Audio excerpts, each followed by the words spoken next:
Assalamualaikum warahmatullahi wabarakatuh. Perkenalkan, nama saya Nayatul Divariska dengan NIM 2122024 dari semester 4 Prodi Pendidikan Agama Islam, Fakultas Tarbiyah dan Keguruan dari Institut Islam Nahdlatul Ulama Temanggung.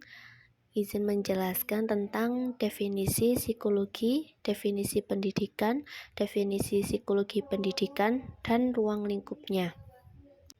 Yang pertama di sini ada definisi psikologi, yaitu psikologi adalah ilmu yang mempelajari perilaku, proses mental, dan interaksi manusia dengan lingkungannya. Psikologi berasal dari kata dalam bahasa Yunani, yakni psikologi yang merupakan gabungan dari kata psike dan logos. Psike berarti jiwa dan logos berarti ilmu. Olehnya itu, secara harfiah dapat dipahami bahwa psikologi adalah ilmu jiwa. Kata logos juga sering dimaknai sebagai nalar dan logika. Kata logos ini menjadi pengetahuan merata dan dapat dipahami lebih sederhana. Kata psike lah yang menjadi diskusi menarik bagi sarjana psikologi. Istilah psike atau jiwa masih sulit didefinisikan karena jiwa itu merupakan objek yang bersifat abstrak. Sulit dilihat wujudnya meskipun tidak dapat disangkal keberadaannya. Psike seringkali diistilahkan dengan kata psikis. Seperti dalam kamus Oxford misalnya, kita dapat melihat bahwa istilah psike mempunyai banyak arti dalam bahasa Inggris, yakni soul, mind, dan spirit. Dalam bahasa Indonesia ketiga, kata bahasa Inggris itu dapat dicakup dalam satu kata, yakni jiwa. Di Indonesia, psikologi cenderung diartikan sebagai ilmu jiwa. Dalam bahasa lain juga ditemukan arti yang sama, misal bahasa Arab ilmu nafsi, bahasa Belanda Zielkunde, dan bahasa Jerman Seelekunde, yang kesemuanya itu memiliki arti yang sama, yakni ilmu jiwa. Dalam bahasa Arab, kita dapat menemukan kata jiwa itu dipadankan dengan kata ruh dan rih yang masing-masing berarti jiwa atau nyawa dan angin. Dengan demikian, adanya hubungan antara apa yang bernyawa dengan apa yang bernafas atau angin, sehingga dapat pula dipahami bahwa psikologi itu ilmu tentang sesuatu yang bernyawa. Hal ini bisa kita pahami pula dalam bahasa Indonesia. Kita seringkali mendengar ucapan menghembuskan nafas penghabisan, yaitu yang artinya mati dan tidak lagi bernafas, tidak lagi berjiwa. Jadi jiwa ada hubungannya dengan nafas. Namun demikian, kita akan menemukan kesulitan dalam kajian semantik apabila kita mempertahankan istilah jiwa sebagai terjemahan kata psikologi dalam bahasa kita, yaitu Indonesia, karena kita mempunyai banyak kata lainnya yang sekalipun punya konotasi berbeda, tetapi sulit untuk dipisahkan dengan tegas dari kata jiwa, misalnya nyawa, sukma, batin, dan roh. Ada pula definisi psikologi menurut para ahli. Yang pertama, menurut Singgih Dirgagunarsa, psikologi adalah ilmu yang mempelajari tingkah laku manusia. Yang kedua, menurut Plato dan Aristoteles, psikologi adalah ilmu pengetahuan yang mempelajari tentang hakikat jiwa serta prosesnya sampai akhir. Yang ketiga, menurut John Broadus Watson, psikologi sebagai ilmu pengetahuan yang mempelajari tingkah laku tampak atau lahiriah dengan menggunakan metode observasi yang objektif terhadap perangsang dan jawaban atau respon. Yang keempat, menurut Wilhelm Wundt, psikologi merupakan ilmu pengetahuan yang mempelajari pengalaman-pengalaman yang timbul dalam diri manusia, seperti perasaan, panca indera, pikiran, merasa atau feeling, dan kehendak. Yang kedua ada definisi pendidikan dan psikologi pendidikan.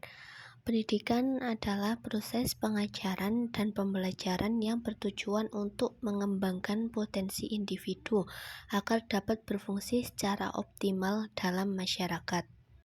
Pendidikan juga merupakan suatu usaha yang dilakukan secara sadar dengan sengaja untuk mengubah tingkah laku manusia baik secara individu maupun kelompok untuk mendewasakan manusia melalui upaya pengajaran dan latihan.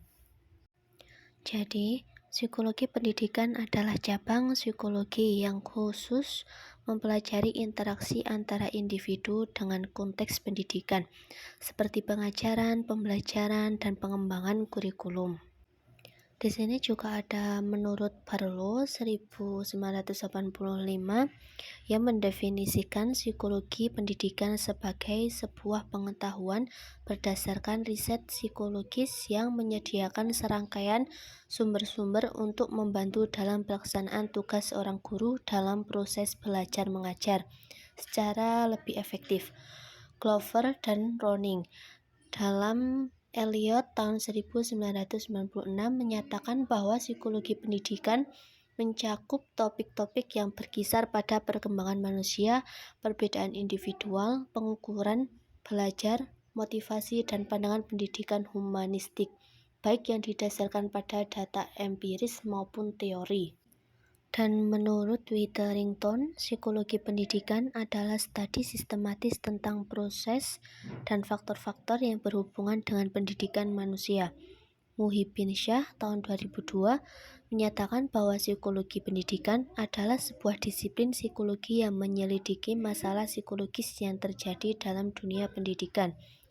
Definisi yang diterima paling luas menurut Eliot dan lain-lain tahun 1996 adalah bahwa psikologi pendidikan merupakan aplikasi psikologi yang mempelajari perkembangan, belajar, motivasi, pembelajaran, dan isu-isu lain yang berkaitan yang timbul dalam setting pendidikan. Dari berbagai pengertian tersebut dapat disimpulkan bahwa psikologi pendidikan adalah cabang psikologi yang khusus mempelajari tentang persoalan-persoalan psikologis yang terjadi dalam setting pendidikan. Arthur S. Geber tahun 1988 menganggap psikologi pendidikan sebagai subdisiplin psikologi terapan. Dalam pandangannya, psikologi pendidikan adalah subdisiplin psikologi yang berkaitan dengan masalah kependidikan yang berguna dalam hal-hal.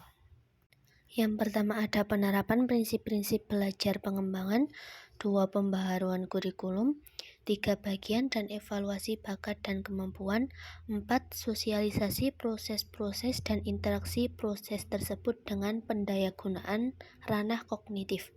Yang kelima, penyelenggaraan pendidikan keguruan. Yang terakhir ada ruang lingkup psikologi pendidikan. Ruang lingkup psikologi pendidikan mencakup pengukuran dan evaluasi, motivasi belajar, pengembangan diri, penyesuaian sosial, dan proses pembelajaran serta pengajarannya. Yang pertama ada pengukuran dan evaluasi. Psikologi pendidikan mencakup pengembangan dan penerapan teknik pengukuran untuk mengukur kemajuan belajar dan prestasi siswa. Evaluasi dilakukan untuk menilai efektivitas metode pengajaran dan perbaikan strategi pembelajaran. Sebagai contoh, penggunaan tes standar untuk mengukur pemahaman siswa dalam materi tertentu. Yang kedua ada motivasi belajar. Psikologi pendidikan mempelajari faktor-faktor yang mempengaruhi motivasi belajar siswa, seperti kebutuhan, minat, dan ekspektasi. Ini termasuk pemahaman tentang bagaimana guru dapat merangsang motivasi belajar siswa untuk mencapai hasil yang lebih baik. Contohnya, menganalisis bagaimana memberikan umpan balik yang efektif dapat meningkatkan motivasi siswa. Yang ketiga ada pengembangan diri. Ini melibatkan pemahaman tentang bagaimana individu mengembangkan keterampilan, nilai, dan sikap melalui proses pendidikan. Psikologi pendidikan memperhatikan bagaimana guru dapat membantu siswa mengembangkan potensi mereka secara optimal. Contohnya, program pengembangan diri yang mengajarkan keterampilan sosial dan emosional siswa. Yang keempat, ada penyesuaian sosial. Psikologi pendidikan mempelajari interaksi sosial siswa di dalam dan di luar lingkungan pendidikan. Ini termasuk pemahaman tentang bagaimana siswa berinteraksi dengan teman sebaya, guru, dan lingkungan sekolah secara keseluruhan. Contohnya, studi tentang strategi penyelesaian konflik di antara siswa atau program anti-bullying di sekolah. Dan yang kelima ada proses pembelajaran dan pengajaran. Ini mencakup studi tentang bagaimana siswa memperoleh pengetahuan, keterampilan, dan sikap melalui pengalaman belajar. Psikologi pendidikan juga memperhatikan strategi pengajaran yang efektif dan teknik pembelajaran yang dapat meningkatkan pemahaman dan retensi siswa. Contohnya, analisis strategi pengajaran yang berbeda, seperti pembelajaran kooperatif atau pembelajaran berbasis proyek.